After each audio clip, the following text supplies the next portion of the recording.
કન્યા કેળવણી મહોત્સવ અને શાળા પ્રવેશ ઉત્સવ 2026ના આજના મુખ્ય મહેમાન ભાવનગર જિલ્લા પંચાયતના નવનિયુક્ત પ્રમુખશ્રી, તાલુકા પંચાયતના પ્રમુખશ્રી, શહેર તાલુકા ભાજપના અધ્યક્ષશ્રી, ગામના સરપંચશ્રી, ઉપસરપંચશ્રી, એસએમસીના અધ્યક્ષશ્રી તથા ડાયસ પર બિરાજમાન અન્ય મહાનુભાવો, સરકારશ્રી દ્વારા દર વર્ષે આપણે શાળા પ્રવેશ ઉત્સવ અને કન્યા કેળવણી મહોત્સવનું આપણે આયોજન થાય છે, જેમાં પદાધિકારીશ્રી, અધિકારીશ્રી ગ્રામ્ય કક્ષાએ બાળકોમાં ખાસ કરીને આંગણવાડી, બાલવાટિકા, ધોરણ 1 અને ધોરણ 8માં આપણે પ્રવેશ કરાવીએ છીએ. સરકારશ્રીએ જ્યારે કાર્યક્રમ શરૂ કર્યો ત્યારે આપણા તત્કાલીન મુખ્યમંત્રી અને હાલના વડાપ્રધાન શ્રી 2003માં કાર્યક્રમ શરૂ થયો ત્યારે જે આપણો ડ્રોપ આઉટ રેશિયો, એટલે જે 100 બાળકોને આપણે શાળામાં નામાંકન કરાવીએ, પ્રવેશ કરાવીએ, તેમાંથી ધોરણ 8 સુધીમાં આપણે 37 બાળકો ડ્રોપ આઉટ થતા હતા, એટલે કે પૂર્ણ શિક્ષણ નહોતા લઈ શકતા. આગામી સમયમાં એ પણ દૂર થાય એના માટે સરકાર કટિબદ્ધ છે, અધિકારીઓ કટિબદ્ધ છે અને ખાસ કરીને વાલીઓ એટલા સજાગ થઈ રહ્યા છે. આજના સમયમાં આપણે જોઈએ તો શિક્ષણ ખૂબ જ મહત્વનું છે. જરૂરી નથી કે આપણા બાળકોને આપણે નોકરી કરાવી એટલા માટે શિક્ષણ જરૂરી છે. એક સારા નાગરિક બનવા માટે, એક સારા વાલી બનવા માટે પણ ખૂબ જરૂરી છે. તો એના માટે શિક્ષકગણ ખૂબ જ તાકાત લગાવી અને બાળકોને વિવિધ પરીક્ષાઓમાં આપણે જોઈએ ભાગ લઈ. અત્યારે સન્માન કરવામાં પહેલા નંબરવાળાનું સન્માન થઈ શક્યું, કારણ કે એટલી મોટી સંખ્યામાં બાળકો ભાગ લઈ અને સફળતા હાસિલ કરી છે. તો આ ગામમાં જે કંઈ બાળકો છે એ તમામ CET હોય, જ્ઞાન સેતુ હોય, જ્ઞાન સાધના હોય, અલગ અલગ સરકારશ્રીની સ્કોલરશિપની વિવિધ યોજના છે એમાં ભાગ લઈ અને સફળતા હાંસલ કરી છે. તમામને વંદન કરું છું, એમના માતા પિતાને વંદન કરું છું. જરૂરી નથી કે બાળકનો નંબર આવે, પણ આપણું બાળક પણ સરકારની જે કંઈ પરીક્ષા હોય એમાં ભાગ લે. પ્રથમ તો ભાગ લેવો એ ખૂબ મહત્ત્વનું છે. નંબર આવવો ન આવવો, મેરિટમાં નામ આવવું ન આવવું પછીનું છે, પણ કે એમાં સફળતા મળે. અને આપણે જોઈએ તો આ ગામના કન્યા શાળા, કુમાર શાળા, હાઈસ્કૂલના ઘણા બધા વિદ્યાર્થીઓ એમાં સફળતા મેળવી છે. તો એ બધાને વંદન કરું છું. બીજું, જે બાળકોએ આજે આંગણવાડીમાં પ્રવેશ લીધો છે અને બાલવાટિકામાં, તો એમના તમામ વાલીઓને નમ્ર વિનંતી છે કે કોઈ પણ બાળક આપણું આમાં ડ્રોપ આઉટ ન થાય. એમને સંપૂર્ણ સમય જ્યારે એમને સ્કૂલમાં પ્રવેશ કરાવ્યો છે ત્યારે એ સંપૂર્ણ વર્ષ દરમિયાન એની હાજરી નોંધાય એવી વિનંતી છે. કારણ કે આપણે જોઈએ છીએ કે આજના હરીફાઈયુક્ત સમયમાં શિક્ષણ કેટલું મહત્ત્વનું છે. આપણું બાળક પણ તમામ સાથે હરીફાઈ કરીને આગળ વધે, તેના માટે ખાસ એનું ડ્રોપ આઉટ ન થવું ખૂબ મહત્ત્વનું છે. બીજું, સરકારશ્રીની ઘણી બધી યોજના છે. ઘણા બધા બાળકોએ આંગણવાડીમાં પ્રવેશ મેળવ્યો છે.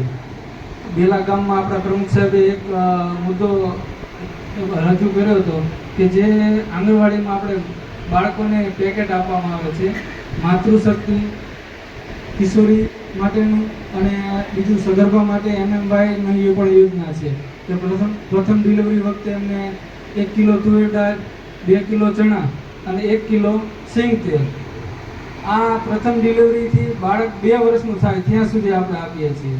કદાચ આપને ખ્યાલ ન હોય તો આપણા ગામમાં જે તે સગર્ભા બહેનો હોય એને સરકારશ્રી તરફથી પ્રથમ ડિલિવરી વખતે આ સહાય આપવામાં આવે છે.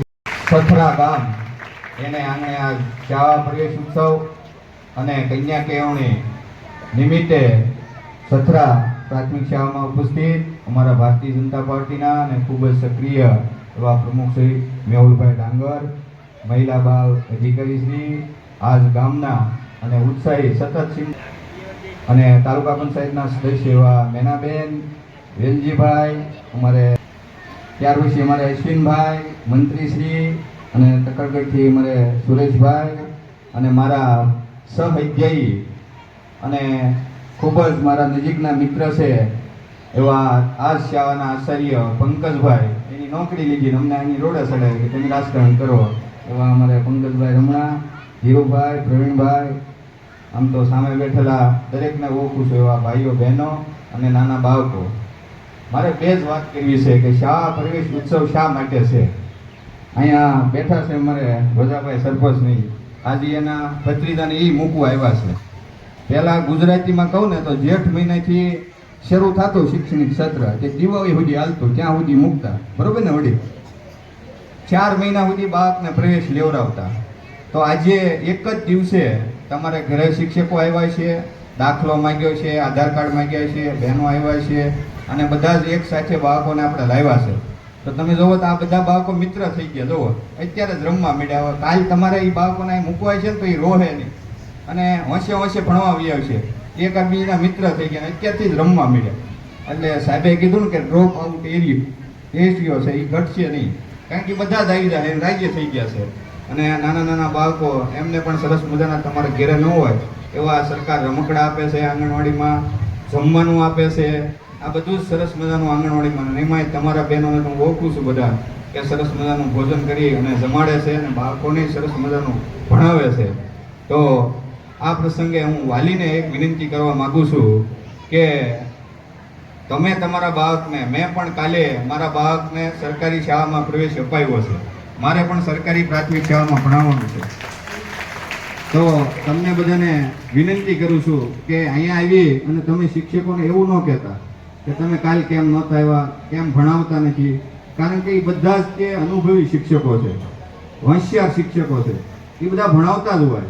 પણ તમે અહીંયા આવીને એમ કહો કે મારા બાળકને 50 એકડા આવડે છે તો હવે પછીના 50 એકડા તમારે શીખવાડવાના છે. એના માટે જે સજા કરવી પડે એ સજા કરજો, જેમ ભણાવવું પડે એમ ભણાવજો, એવી તમે એને છૂટ આપો. શિક્ષકોને આપણે સહકાર આપવાનો છે, દરેક શિક્ષકો તો જ ભણશે. એમાં દીકરીઓની સંખ્યા વધારે છે તો દરેક વાલીને વિનંતી કરું કે તમે પ્રાઇવેટમાં ભણવા મોકલો ના, 10 પાસ 12 પાસ આવા શિક્ષકો ભણાવતા હોય. સવારે 7 વાગ્યાના લઈ જાય, સાંજે 7 વાગ્યે છોકરું અડધું તમારું ગાંડું થઈ જાય. ખાલી જરૂરિયાત એટલી જ છે કે વાલી અને શિક્ષકો વચ્ચે સમન્વય સધાય, એકાબીજીમાં હોય. તમારે મહિને 2 મહિને એકાદી વાર નિશાળ આંટો મારવાનો, તમારા વર્ગખંડના જે શિક્ષકો એનું મળવાનું, આચાર્યને મળવાનું કે ભાઈ ઘરે આવે તો બાળકને પૂછવાનું તે લેસન કર્યું. તમારે ફી નથી ભરવી પડતી. પ્રાઇવેટમાં તમારે 50,000 25,000 લાખ ફી ભરવી પડે એટલે તમે પૂછો.